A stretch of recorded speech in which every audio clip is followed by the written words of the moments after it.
+2 தேர்வில் 94.56 விழுக்காடு மாணவர்கள் தேர்ச்சி. 7,19,196 பேர் தேர்ச்சி அடைந்தனர்.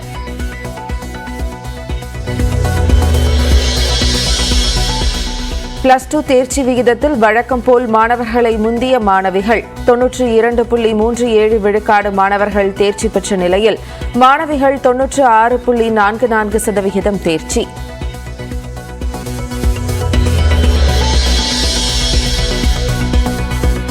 அரசு பள்ளிகளில் பயின்ற 91.02% மாணவர்கள் தேர்ச்சி. 397 அரசு பள்ளிகளில் 100% பேர் தேர்ச்சி பெற்று அசத்தல்.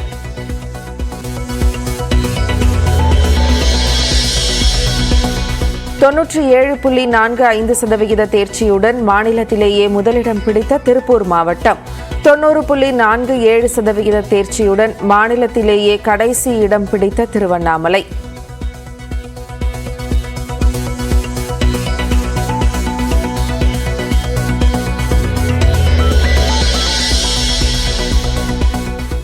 பொறியியல் படிப்புகளுக்கு இன்று முதல் ஜூன் 6 வரை இணையதளம் வாயிலாக விண்ணப்பிக்கலாம்.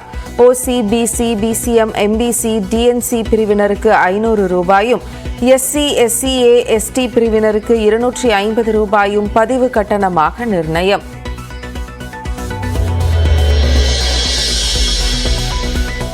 அரசு கலை மற்றும் அறிவியல் கல்லூரிகளில் சேர இன்று முதல் ஆன்லைனில் விண்ணப்பிக்கலாம். கல்லூரிகளில் உள்ள சேர்க்கை உதவி மையங்களில் நேரடியாக விண்ணப்பங்களை பெறலாம் எனவும் அறிவிப்பு.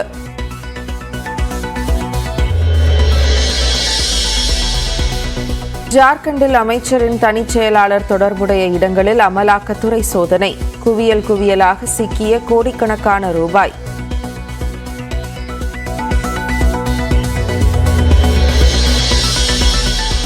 கோவை மாவட்டம் மேட்டுப்பாளையம் அருகே சமயபுரம் பகுதியில் நடமாடிய பாகுபலி யானை சிறிது தூரம் காரை விரட்டிய நிலையில் மீண்டும் வனப்பகுதிக்குள் சென்றது.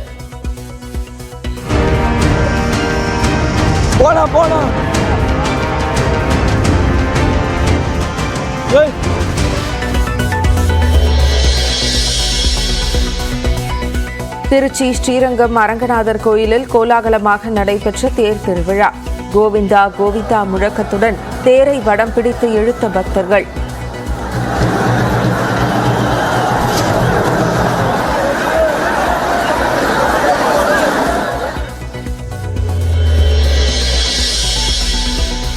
உதகை மற்றும் கொடைக்கானலுக்கு செல்ல இ-பாஸ் விநியோகம் தொடக்கம். இணையதளம் மூலம் விண்ணப்பிக்கும் அனைவருக்கும் இ-பாஸ் வழங்கப்படும் என அறிவிப்பு.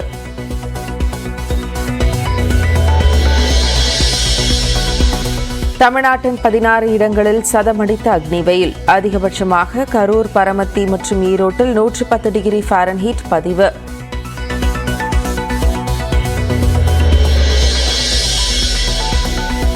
எம்.எஸ். விஸ்வநாதனா கண்ணதாசனா என்ற கேள்விக்கு தனது பாணியில் பதிலளித்த வைரமுத்து. இளையராஜா பற்றிய கேள்விக்கு பதிலளிக்காமல் தவிர்த்தார்.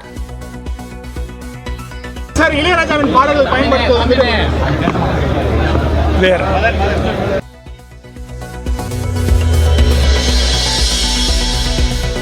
அயோத்தி ராமர் கோயிலில் ஆரத்தி எடுத்து வழிபாடு நடத்திய நரேந்திர மோடி. 2 கிலோமீட்டர் தொலைவிற்கு வாகன பேரணியில் ஈடுபட்ட பிரதமரை உற்சாகமாக வரவேற்ற பாஜகவினர்.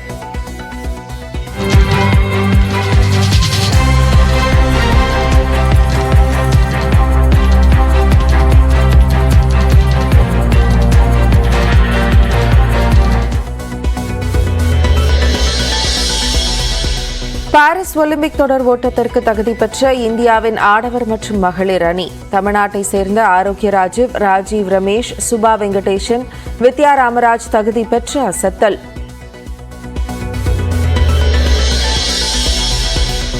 பாஜக மீண்டும் ஆட்சிக்கு வந்தால் பிரதமர் மோடி இடஒதுக்கீட்டு முறையை ஒழித்து விடுவார். தெலுங்கானாவின் அடிலாபாத் நகரில் நடந்த பரப்புரை கூட்டத்தில் ராகுல் காந்தி விமர்சனம்.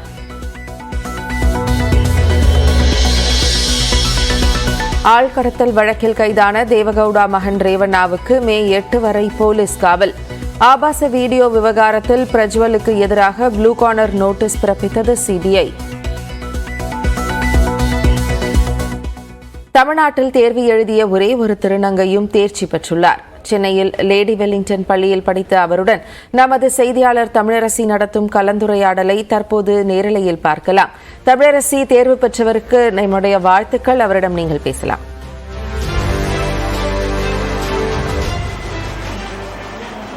ஜெனிஃபர், +2 தேர்வு முடிவுகள் வெளியிடப்பட்டிருக்கக்கூடிய நிலையில தமிழகத்துல ஒரே ஒரு திருநங்கை தேர்வு எழுதி தேர்ச்சி பெற்றிருக்காரு. இப்போ சென்னை லேடி வெல்லிங்டன் பள்ளியை சேர்ந்த அந்த மாணவி நம்மிடையே இருக்காங்க. நம்ம பேசலாம். வணக்கம் கீர்த்தனா, நிவேதா, முதல்ல எங்களுக்கு உங்களுடைய நியூஸ் 18 தமிழ்நாடு சார்பாக உங்களை வாழ்த்துக்களை தெரிவிச்சுக்கிறோம். நீங்கள் எப்படி படிச்சீங்க? நீங்கள் ஆக்சுவலாக 2018 வரைக்கும் 9th படிச்சுட்டு 3 years டிஸ்கண்டினியூ பண்ணி மறுபடியும் 10th சேர்ந்து படிச்சிருக்கீங்க. இப்போது எக்ஸாம் அட்டம் பண்ணி பாஸ் பண்ணியிருக்கீங்க. ஸோ உங்களோட லைஃப் பற்றி சொல்லுங்கள். இது எப்படி படிச்சீங்க, அதை பற்றி பேசுங்க. உங்க வீடு எங்க இருக்கு? பேரண்ட்ஸ் என்ன பண்றாங்க? எங்க வீடு இங்க தான் பக்கத்துல நீலம் பாஷா தர்கால இருக்கு. என் பேரண்ட்ஸ் வந்து ஓகே. இப்போ உங்களை யார் பாத்துக்கிறா? நீங்க எப்படி படிச்சீங்க, அதை பத்தி? என்னை பாத்துக்கிறது இவங்க தான். ஷாம்பவி அம்மா என்னை ஸ்கூல்ல சேர்த்து விட்டது அவங்க அனுஸ்ரீ அம்மா. எனக்கு 12th பாஸ் பண்ணது ரொம்ப சந்தோஷமா இருக்கு. நான் பாஸ் பண்ணதுக்கு காரணம் எங்க HMO, எங்க ஸ்கூல் டீச்சர்ஸ் எல்லாரும் தான். அப்புறம் எங்க அம்மா. இப்போ அடுத்து நீங்க என்ன பண்ணணும்னு ஆசைப்படுறீங்க? நீட் எழுதியிருக்கேன் மேம். அது கிடைச்சிடும்னு நான் நம்புறேன். கிடைக்கும் கண்டிப்பா. அப்புறம் இந்த ஸ்கூல் பீப்புள் லீடராக என்னை பசங்கள்லாம் எலெக்ஷன் மாதிரி வச்சு என்னை தேர்ந்தெடுத்தாங்க. ஸ்கூல்ல இப்போ டீச்சர்ஸ் மற்ற ஸ்டூடெண்ட்ஸ் எல்லாம் உங்ககிட்ட எப்படி பழகுனாங்க? அவங்களோட சப்போர்ட் உங்களுக்கு எப்படி இருந்துச்சு? அவங்களாம் என்ன எந்த ஒரு வேறுபாட்டையும் என்னை நல்லா பார்த்துக்கிட்டாங்க.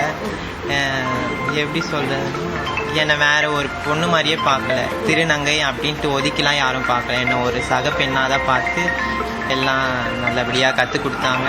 என் ஃப்ரெண்ட்ஸ் எல்லாம் நல்லபடியாக என்னை பார்த்துக்கிட்டாங்க. நீங்கள் அந்த மாதிரி ஸ்டூடெண்ட்ஸ்க்கு என்ன சொல்ல விரும்புகிறீங்க? படிக்கிறது, நீங்கள் ஆக்சுவலாக படிப்பை விட்டுட்டு மறுபடியும் படிக்க வந்தீங்க, அதை பற்றி சொல்லுங்களேன்.